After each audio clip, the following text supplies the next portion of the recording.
যৌবনকালে যে আপনি ইবাদত করেন, ধরেন আপনি 10 বছর বয়স থেকে আপনি নামাজ পড়া শুরু করেছেন, 40-এর পরে আপনি বার্ধক্য হয়ে গেছেন। যৌবনকালে আপনি ওযু সুন্দর করে করেছেন, ওযুর মধ্যে কোনো ত্রুটি বিচ্যুতি নাই।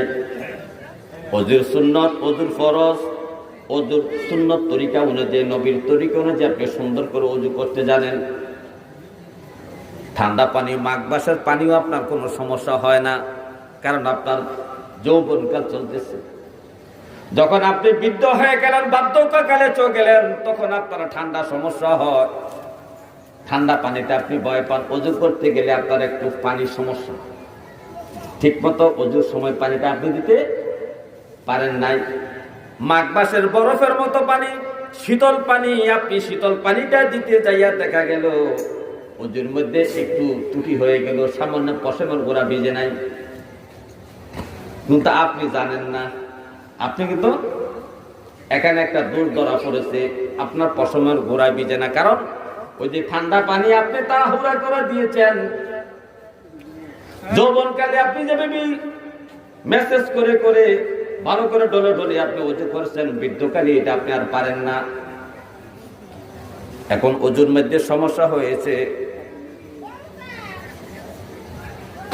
এখন ওযু করলে তো ওযুর সওয়াব দেওয়া হয়। ফেরেশতারা আল্লাহর কাছে প্রশ্ন করে, রব্বে কারীম, আপনার এই বৃদ্ধ বান্দা ওযু করতে যেয়ে ডিস্টার্ব করে ফেলেছে, অথচ সে জানে না।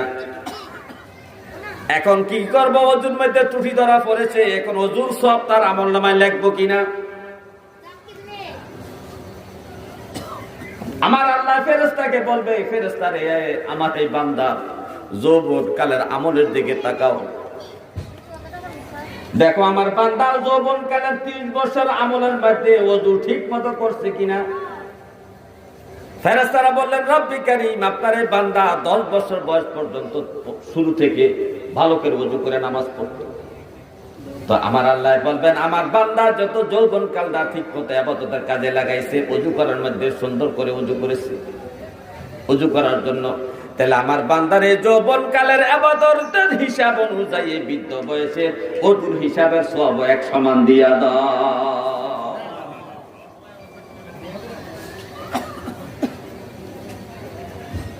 একটা বৃদ্ধ মানুষ নামাজ পড়তে যায় আর ঠিক মতো রুকু করতে পারে না, ঠিক মতো সাজদা করতে পারে না। সাজদা করতে গেলে হাঁটুর সাথে পেট লাগা যায়।